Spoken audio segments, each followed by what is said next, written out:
U.S. Secretary of State Antony Blinken has thanked a group of 7 representatives for their support and cooperation in the Israel-Hamas war. Foreign ministers from G7 countries are meeting in Japan to discuss the conflict in Gaza and to provide further assistance to Ukraine. Blinken says it's important for the allies to come together in the face of crisis and to speak with one clear voice. The 2-day meeting wraps up on Wednesday, with leaders expected to make a joint statement at the end. For more on the G7 stance on the unfolding war in Gaza, our reporter Jaime Ocon spoke to Nagayoshi Kenji, a security analyst from the Stimson Center. In the G7 summit in May, leaders were showing their support for the war in Ukraine, but also pledging to do more in the Indo-Pacific. But now with the conflict in Gaza, is that priority of the Indo-Pacific region kind of slipping away because of the conflict in Gaza? I think that neglecting the global South response to this conflict could be really costly for the West, particularly in the Pacific. Well, for Japan, whether this continues, Indo-Pacific stays it's going to be Japan's main priority region.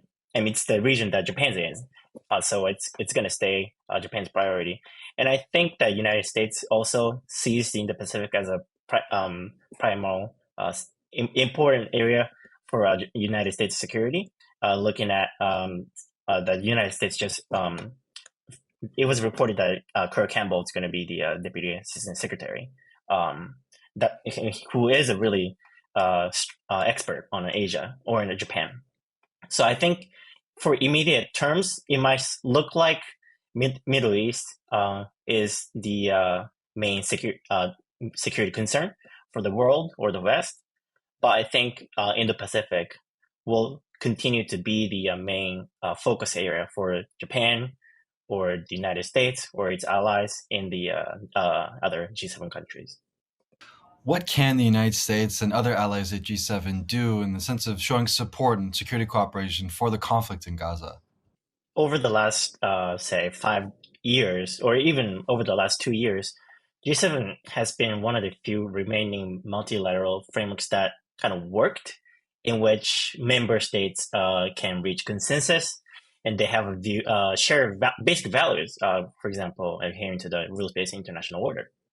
But for the Israel-Hamas conflict, I would have to say that G7 is having a lot tougher time being united, largely because of the United States' strong support for Israel and its right to self-defense against Hamas.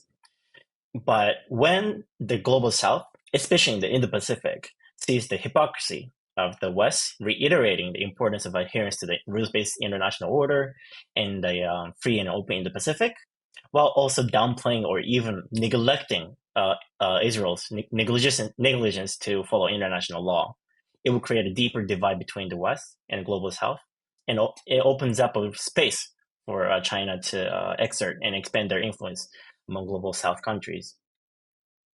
That was Nagayoshi Kenji from the Stimson Center speaking to our reporter Jaime Ocon.